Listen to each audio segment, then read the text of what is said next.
بسم اللہ الرحمن الرحیم سورہ توبہ کی آیت نمبر 121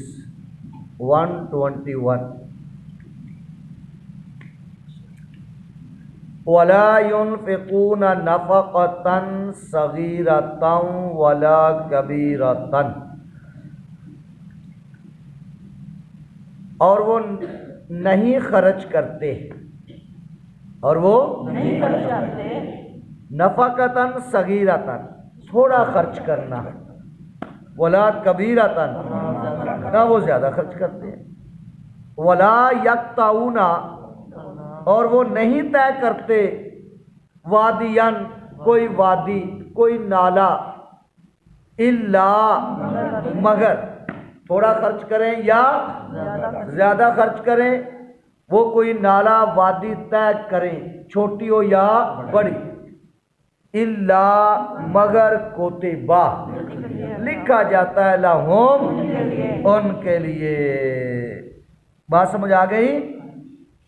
بولو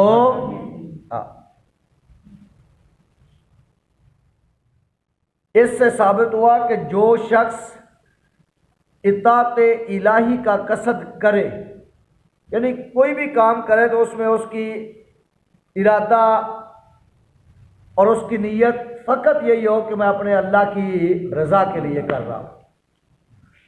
سمجھا گیا؟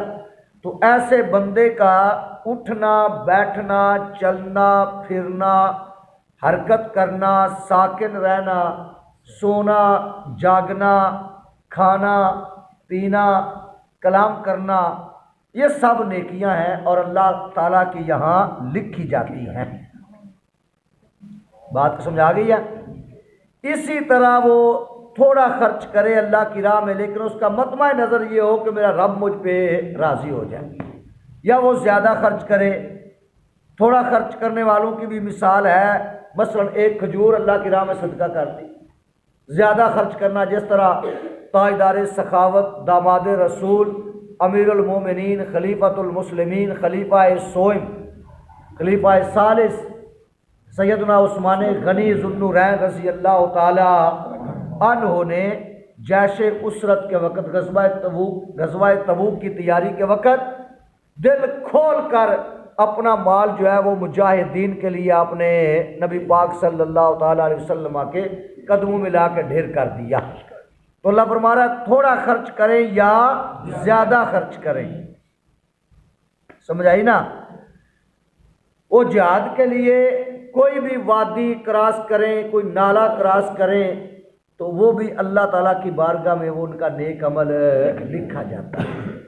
کیوں لکھا جاتا ہے؟ وجہ کیا ہے؟ لِيَجْزِيَهُمُ اللَّهُ تاکہ اللہ تعالیٰ انہیں صلہ دے احسنا بہتر ما کانوا یعملون اس سے جو وہ کام کرتے تھے، جو انہوں نے کیا انہوں نے وہ کیا جو انہوں نے وہ کر سکتے تھے، لیکن رب لم یزل کی بارگاہ سمدیت بڑی وسیع و عریض بارگاہ ہے، اس میں کسی چیز کی کمی نہیں ہے۔ اللہ تعالیٰ ان کے کاموں سے بہتر ان کو صلہ عطا فرمائے، اس لیے لکھ دیا جاتا ہے۔ بات سمجھ آگے بھائی؟ آگے فرمایا وَمَا كَانَ الْمُؤْمِنُونَ لِيَنْفِرُوا كَافَّةً وَمَا كَانَ اور یہ تو نہیں ہو سکتا المؤمنون مومنوں سے کیا لِيَنْفِرُوا کہ وہ نکلے كَافَّةً سارے کے سارے نکلے دین حاصل کرنے کے لیے، ایسا تو نہیں ہو سکتا۔ بھائی بات سمجھ آ رہی ہے؟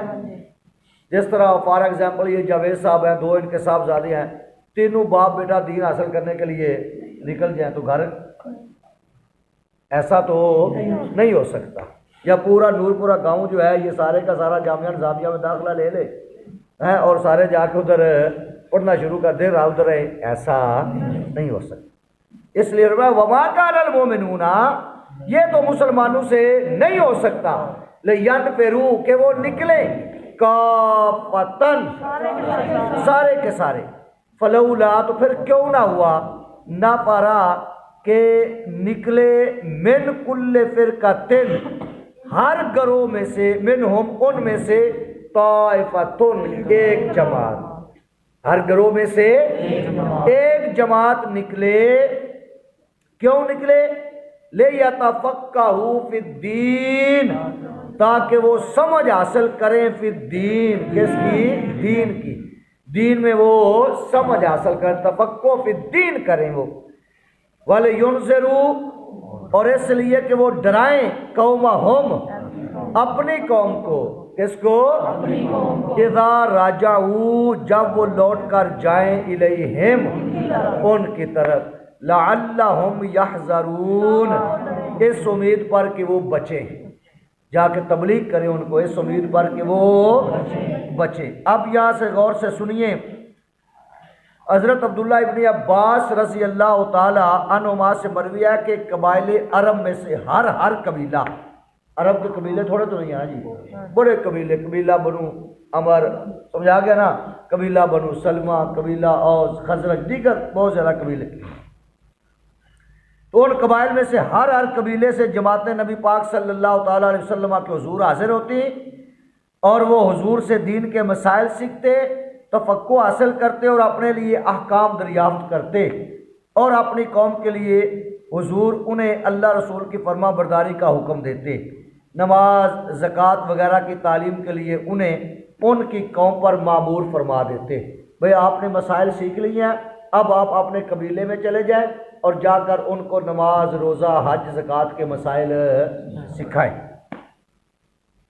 جب وہ لوگ اپنے قوم کے پاس پہنچتے تو اعلان کر دیتے، جو اسلام لائے وہ ہم میں سے، اور لوگوں کو خدا کا خوف دلاتے اور دین کی مخالفت سے ڈراتے، یہاں تک کہ لوگ اپنے والدین کو چھوڑ دیتے، اور نبی پاک صلی اللہ تعالیٰ علیہ وسلم انہیں دین کے تمام ضروری علوم جو ہیں وہ سکھا دیا کرتے، تعلیم فرما دیتے۔ یہ نبی پاک صلی اللہ تعالیٰ علیہ وسلم کا معجزہ عظیمہ ہے، سبحان اللہ، کہ بالکل بے پڑھے لوگوں کو بہت تھوڑی دیر میں دین کے احکام کا عالم اور قوم کا ہادی بنا دیا کرتے تھے۔ بات کو سمجھ آ گئی ہے نا؟ وہ جن کے تہذیب جن کے قریب سے نہیں گزری تھی، نبی پاک صلی اللہ تعالیٰ علیہ وسلم کی بارگاہ اقدس میں وہ چند دنوں کے لیے آتے، اور حضور کی نگاہ ناز سے وہ فیض پا کر جاتے کہ وہ اپنی قوم کے ہادی بن جاتے، قوم کے رہنما بن جاتے، عالم بن کر اپنی قوم کے پاس واپس جاتے۔ اب اس آیا مبارکہ سے چند مسائل کا پتہ چلا، وہ مسائل کون سے ہیں؟ توجہ سے سماعت فرما لیجئے۔ نمبر 1، علم دین حاصل کرنا فرض ہے۔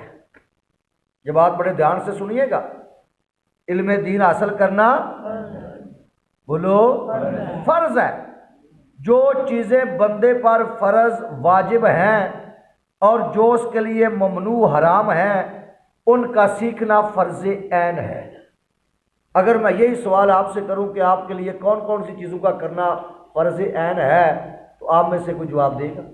کن کن چیزوں سے بچنا فرض عین ہے؟ کم از کم ان چیزوں کا ہر بندے کو علم ہونا ضروری ہے۔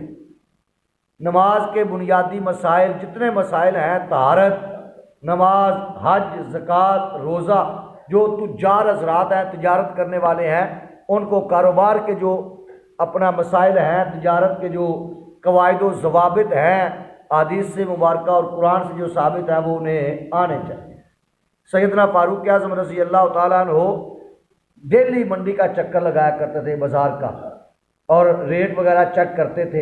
ایک دن چلتے چلتے کسی دکاندار سے آپ نے کوئی مسئلہ پوچھ لیا تو اس کو نہ آیا، آپ نے اس کی دکان کو سیل کر دیا۔ فرمایا جب تک تو مسائل بیوع کے جو ہیں، تجارت کے مسائل جو ہیں، وہ سیکھ نہ لے، اس وقت تک تو کاروبار نہیں کر سکتا۔ ہمارے یہاں کسی تاجر کو بیع کی تعریف کا بھی پتہ نہیں ہے، اگلے مسئلے تو بڑی دور کی بات ہے، سمجھے نا بات کی؟ بیع تو بڑی دور کی بات ہے، ان کو اپنے پاکی کا علم نہیں ہے۔ بڑے لوگ ایسے ہیں، نماز کے ارکان نہیں جانتے، نماز کے واجبات نہیں جانتے۔ یہ چیزیں فرض عین ہیں ہر مسلمان پر۔ کچھ چیزیں وہ ہیں جو فرض عین نہیں ہیں، جس طرح قرآن نے فرمایا پورے قرآن کا ڈیٹیل کے ساتھ ترجمہ تفسیر پڑھنا ہر بندے پر فرض عین نہیں ہے. منطق پڑھنا، فلسفہ پڑھنا، صرف نحو پڑھنا، حدیث، اصول حدیث، تفسیر، اصول تفسیر، دیگر یہ کتب پڑھنا ہر بندے پر فرض عین نہیں ہے. لیکن جو اس کی زندگی کے ساتھ ریلیٹڈ ہیں، جو اس کی ضروریات میں سے ہیں، ان کا سیکھنا ہر مسلمان پر فرض ہے، فرض عین ہے. وہ نہیں سیکھے گا تو وہ گناہ گار ہوگا. ہر بندے کو نماز کے ارکان کا پتہ ہو، نماز کے کتنے رکن ہیں، وضو کے کتنے فرائض ہیں، طہارت کس سے وضو واجب ہوتا ہے، کس سے غسل واجب ہوتا ہے، وہ چیزیں کون کون سی ہیں. دیگر اسی طرح زکوٰۃ ہے، کتنے مال پہ زکوٰۃ فرض ہوتی ہے، سونے پہ کتنے پہ، چاندی کتنی ہو، باقی تجارت کا جو سامان ہے وہ کتنا ہو. اسی طرح یہ جو بنیادی چیزیں ہیں ان کا سیکھنا ہر مسلمان پر فرض ہے.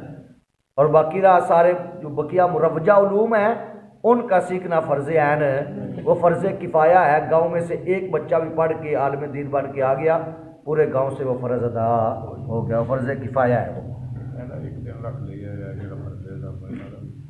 ہاں جی اللہ، یہ مسئلہ سمجھ آ گیا. اب آگے، اور اس سے زائد علم حاصل کرنا فرض کفایہ. حدیث شریف میں علم سیکھنا ہر مسلمان پر فرض ہے. امام شافعی رضی اللہ عنہ کہ علم سیکھنا نفل نماز سے افضل ہے. طالب علم کے لیے صبر کا حکم حدیث شریف میں، جو شخص طلب علم کے لیے کسی راہ پر چلے اللہ اس کے لیے جنت کی راہ آسان فرما دیتا ہے. فقہ افضل ترین علوم ہے. فقہ مسائل والا جو علم ہوتا ہے. حدیث شریف میں نبی پاک صلی اللہ تعالیٰ علیہ وسلم نے فرمایا اللہ تعالیٰ جس بندے کے لیے بہتری چاہتا ہے نا اس کو دین میں فقیہ بنا دیتا ہے. من یرد اللہ بہ خیرا یفقہہ فی الدین، اللہ تعالیٰ جس کے لیے بھلائی کا ارادہ فرماتا ہے اسے اللہ تعالیٰ دین میں فقیہ بنا دیتا ہے، تفقہ فی الدین عطا فرما دیتا ہے. کتنی بڑی اللہ تعالیٰ کی مہربانی ہے اس بندے پہ. اور حضور کا فرمان انما انا قاسم واللہ موتی، میں تقسیم کرنے والا ہوں، اللہ مجھے عطا فرمانے والا ہے. علم کی بڑی شان.